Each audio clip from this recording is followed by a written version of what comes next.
Hi again, and we are now going to do the second little part of our table runner. So if you remember, we had our 4.5 inch square, our 2.5 inch strips joined together, and our 7 inch triangle cut into 4. So at each end you do not have anything but your 4.5 inch square, and you only have 3 pieces to sew together.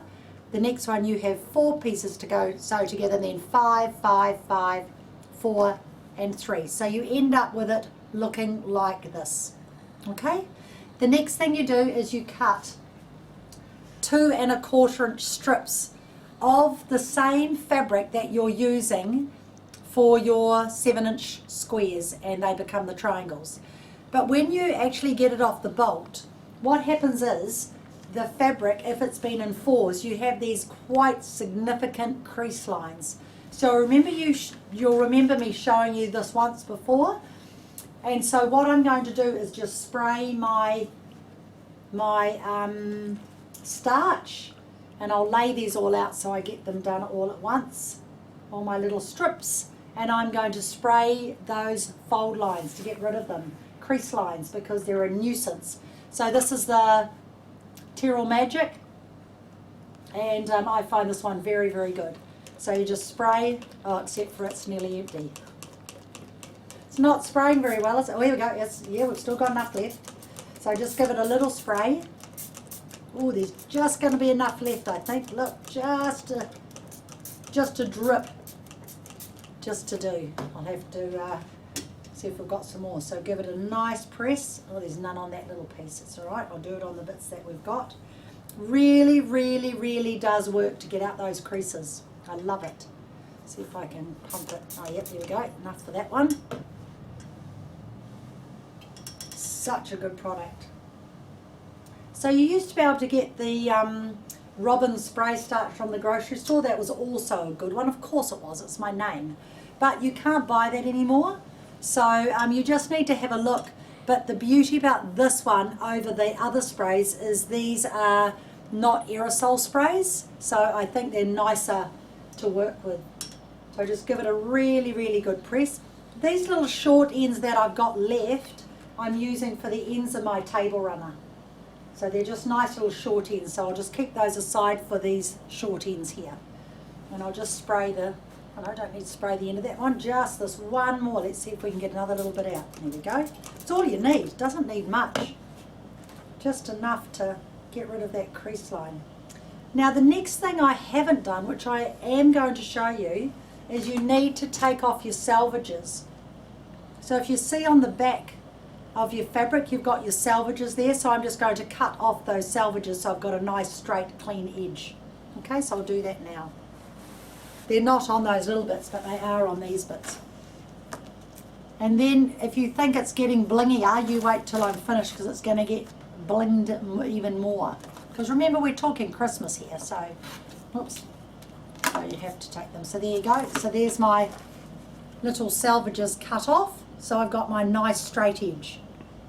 So now what you do is you lay your long strip right side to right side down along the side. Now you need to allow it just enough so that you can come across here. So just make sure you don't go way down here. Just allow a little bit there. And remember, I showed you these little pins. They're brilliant for this job. The little fork pins, really, really like them. And you want to have all your seams pressed at the bottom. Now I'm going to show you what I actually ended up doing on my one, and I'll show you why I did it. So we'll just press, pin these first.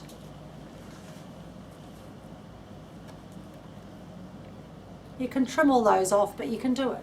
You can do it after. You don't need to do it just yet. So just on one side, and then pin the same on the other side. But I just want to show you underneath so you can see how I've actually pressed my table runner. Okay, so under here, what I've actually ended up doing, I might do again, is I've pressed all of these opposite ways so they match, but I'm going to open up these seams. Now you'll understand why I'm going to do that shortly, so I might just give them another press. So I'm actually pressing those seams open because I'm actually going to be twin needling a braid on those.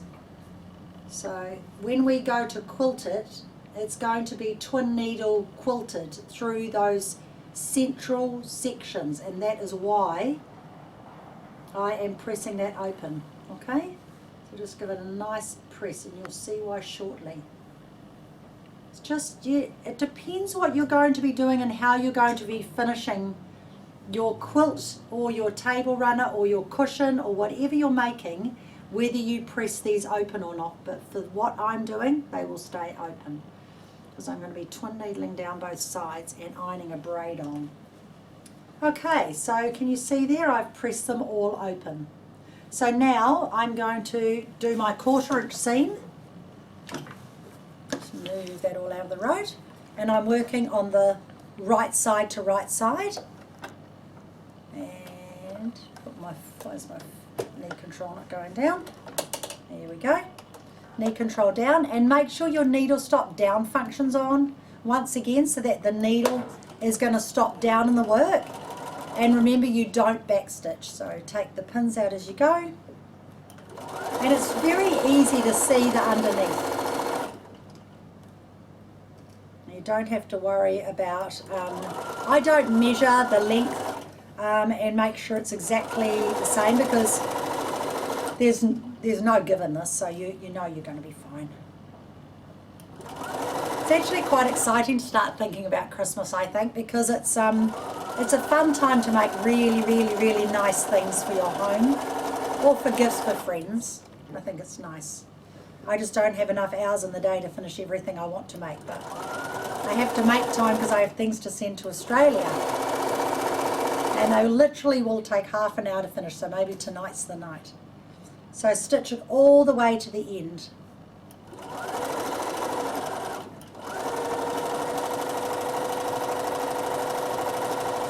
Just so off the end, you don't need to backstitch. Lift your foot up, or you can put the needle up, lift your foot up, and then take your work out, and you can just trim this off. Okay, it can just be trimmed off. Now you're going to do the same to the other side. Oh, before I did that, I was supposed to show you my braid. Oh, bother. Okay, never mind. I have to show you to you anyway because I think I want to put it on now. So I'm just going to whip and get a quick unpick.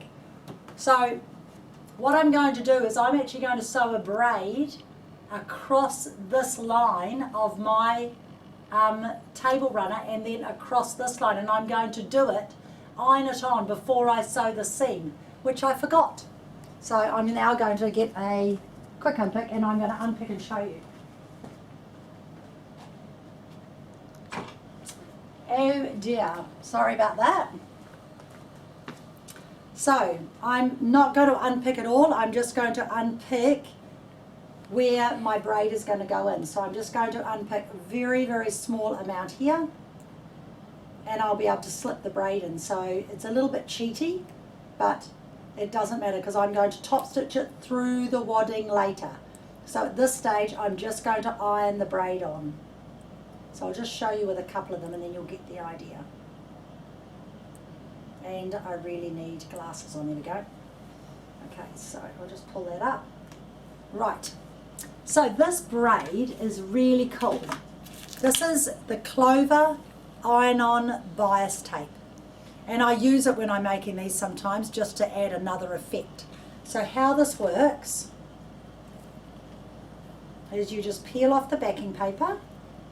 I'll iron it on a piece that's not needing to go underneath at this stage. And then you take off that little sellotape there. Make sure it's got the sticky stuff. And you lay it across your seam. That's why I've pressed it open. Okay? And what you're going to do is you're going to use your pressing cloth and you're going to fuse that braid on. So you just sit it on, get your pressing cloth, and then just press it on top. The difference this makes to what you're making is amazing. I don't always use it, like it wasn't used on the one behind me because it's very blingy, but I think it needs to be used on this one. So just give that a nice iron. Okay, it looks amazing. Make sure it's stuck down. That bit isn't stuck down. You can feel it. You are going to be twin needling it, but you still need to make sure it's stuck down. And you do need to match your Madeira metallic thread to this, and it's a number 3. I can tell you that because there's all sorts of numbers in the different colours. They go number 3, number 6, number whatever, and this is colour 3. So see, what I've done is it has already just fused on exactly where I want it. So I'm going to just unpick this little bit here as well so I can show you. I'll just do a few lines to show you. How silly that I forgot that. But it's good because it can show you that I am very, very good at making mistakes as well. There we go. So just peel it off. This comes in lots of colours. I use the gold a lot at Christmas time. You don't need to allow too much extra. It's not the cheapest thing you'll buy, but it's very, very effective. So just lay it over your seam. The other good thing about this, if you haven't done perfect seams, if you're a beginner, you can hide everything. What a shame I matched mine all up. Nothing to hide. Press. Work your way along. Make sure it is covering your seam because that's the whole look of it. And just press nice and slowly, and that will seal it onto there. Because you are going to be moving it around while you're stitching it, so you really don't want it falling off. Now the sticky on the back of this tape is just like a Vlizer fix. So it's a very light double-sided fusible web. Okay, so you can't move it around too much or it will pull up, but you can repress it. Okay, then what I'm going to do, you know what, it's actually going to be just about easier to take this off. So I'm just getting a quick unpick, and then I just give it a little tug because it's all cotton fabric. You've got to be a little bit careful about doing it because you can stretch your fabric. So just be aware not to pull it too hard. But I just want to be able to show you how it looks when you crisscross it. So it's a little bit easier to take it off so you can actually see. We're nearly there.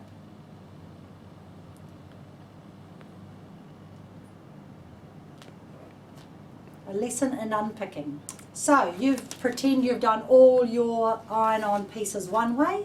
Now you're going to fuse this back the other way. So you're going to fuse it from here to here.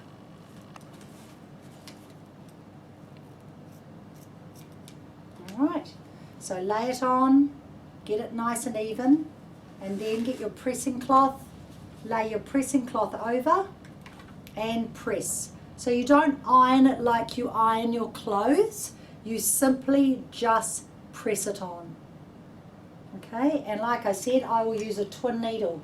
Now the twin needle needs to be the right width to fit into this. So when I show you how to quilt it, then you will see which twin needle to use. I think it'll possibly be possibly a 2.5 or a 3mm. I can't remember what I used on the last one because it was last Christmas. So you can see the difference from having it on and not having it on. Now I'll do one more row so I can sew this piece and really show you. Starting to look very effective.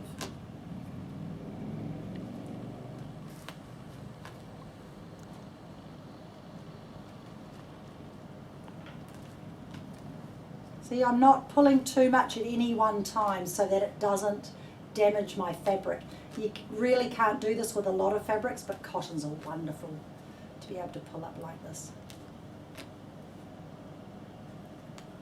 Very quick way of unpicking. So we'll just do one more little piece here. There we go. Now I can iron this piece all the way across the end.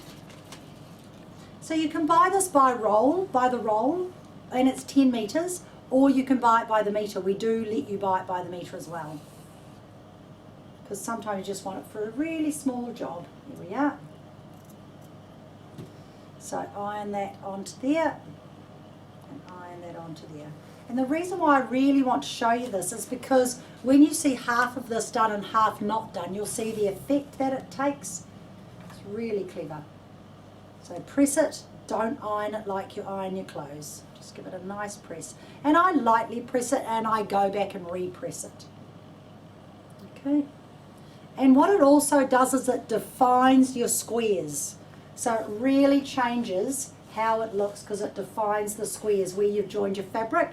So sometimes you think the fabrics are too busy, but by doing this, it just changes the whole look. Very effective. And look, I can do one more strip, and I've just had a thought. I've done these ones this way and this one on top, and I should have done this one underneath, so look what I do. I've done this before, just not thinking ahead because I always go one way. I open it up where I glued it and I slip this one underneath.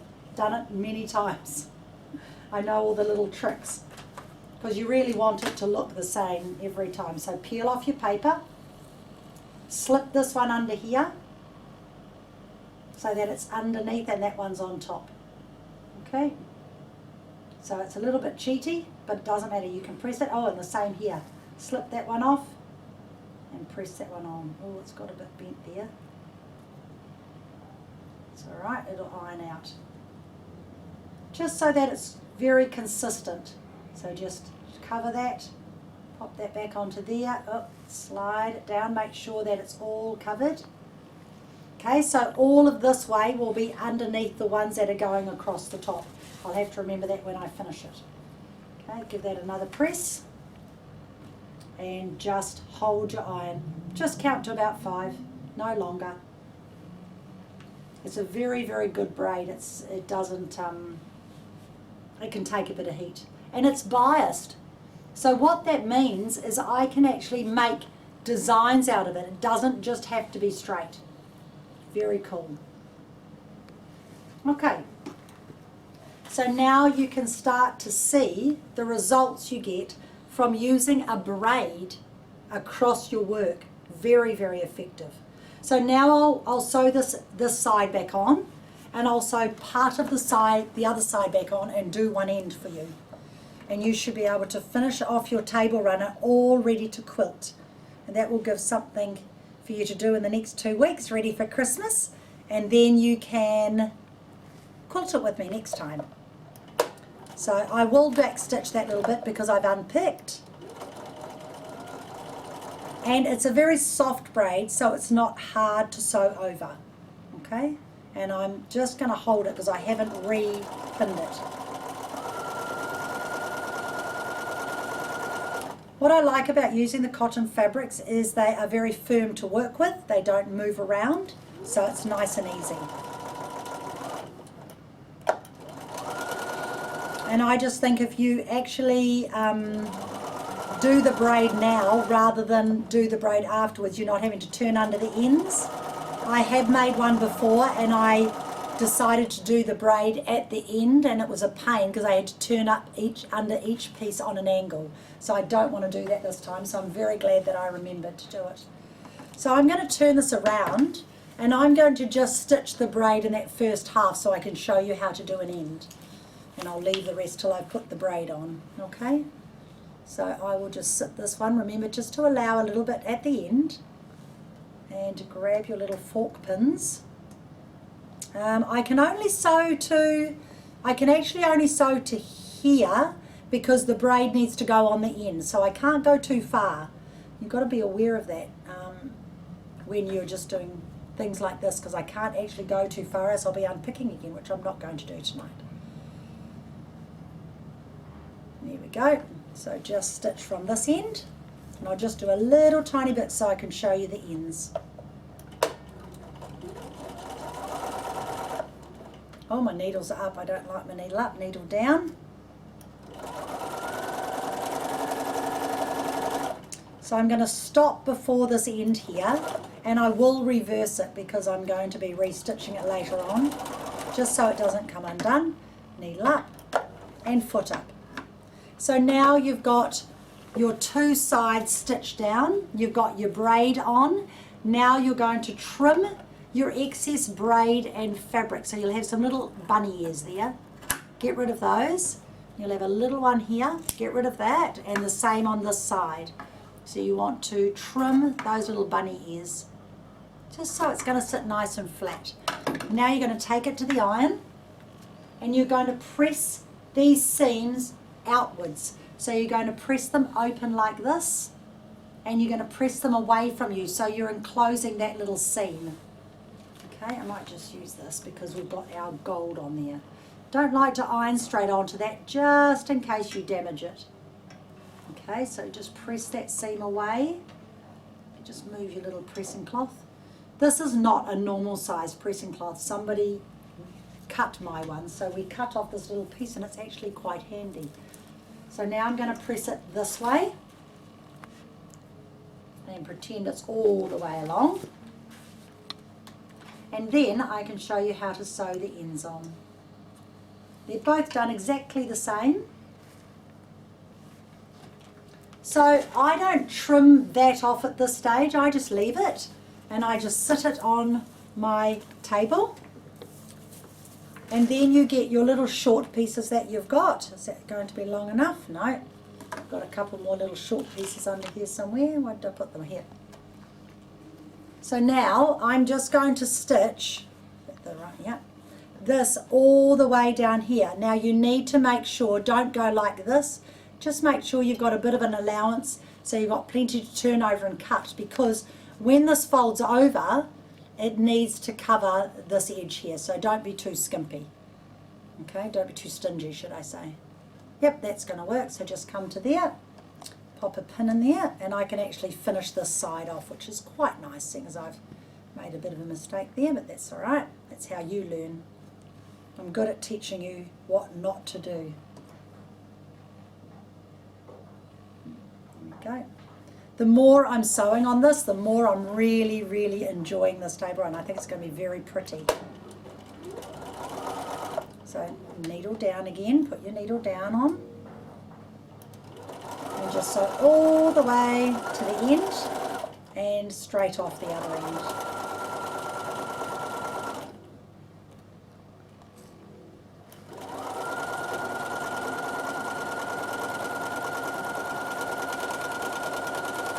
Right, needle up, foot up.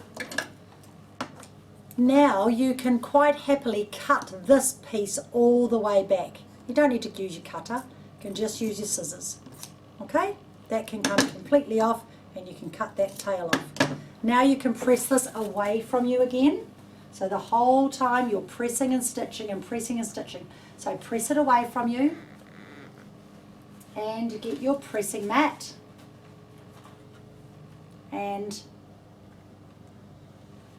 just give it a really nice press. Okay. Now for the last one, we're going to bring this back over and we're going to stitch our last piece from here all the way down to here.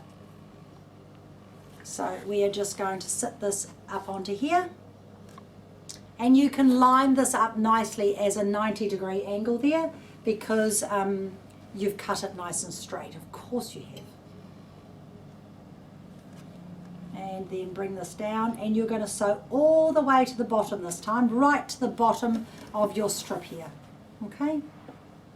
Normally you'd have it stitched, so you get the gist. Pop your little fork pins in. You're going to enjoy these if you get them. They're wonderful pins. And another one in there. Just instead of having two pins, you've got one pin and it holds it twice as good. So come right under here and stitch from the top down. And again, you don't need to back stitch. Needle stop down, back on. So funny, it's so much better with the needle down. Because you can stop and rearrange your fabric and nothing's going to move. That. And make sure it's sitting nice and flat when you stitch this last bit, so it's going to stay nice and square. And you're going to sew all the way to the bottom this time. And again, you don't need to back stitch, it's going to have another band all the way around, another border all the way around. Needle up, So with this one, I can cut this piece all the way back because it's just going to go underneath my table runner there. That piece can go all the way back. And I can cut that tail. Now this is getting pressed and this is the end of my point of my table runner. So give it a press and you'll start seeing how it's going to look now, because it will be, it only needs one more round and it's all done, which is done exactly the same way. So this piece here gets cut off and this tail here gets cut off, and you do use your cutter. So this time you absolutely have to use your cutter because it's got to be nice and square. So you lay your cutter down on your piece of fabric and you make sure that it's nice and square. So cut that piece off, and I'll just turn this one round. Use your fabric you've already stitched because it's nice and straight as a guide. And I'm lining up my 2-inch mark with my seam line because that's where my straight edge is. So line it all up and you can see my end is perfectly even. Okay, so once you've done all your braids, you've sewn this all the way around exactly the same. Then if you have a look up here, this first row is your first line and this is your second line. So this one is normally, I think, 1 1/4 inches. I'm making mine a bit more solid, it's 2 1/4 inches, and then this is my outside border. Now what I'm using for that outside border is this beautiful same braid. So I'm going to go from the dark down to the light on the outside of my border. So I'm going to do the same thing. So when we do the quilting, you'll see this all finished. So when I cut this one, I will simply fold it in half, just so you know, like this. Put my edges together, get my straight grain first, because it's been, this is the end of the new fabric, so it's a little bit messy. And what I do is I turn my board, I don't turn myself, and I straighten off my edge first, turn my board round. I'm always turning my board, and then what did I say, 2 1/4. So I'm doing a 2 1/4 inch cut, which is there. Okay, so you just got to look sometimes and keep looking. So there's one 2 1/4 inch cut,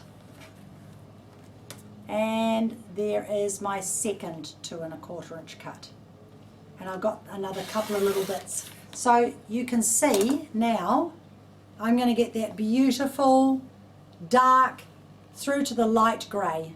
All right, so you will get to quilt it next time. So I want all your table runners ready and we will quilt it in the next class.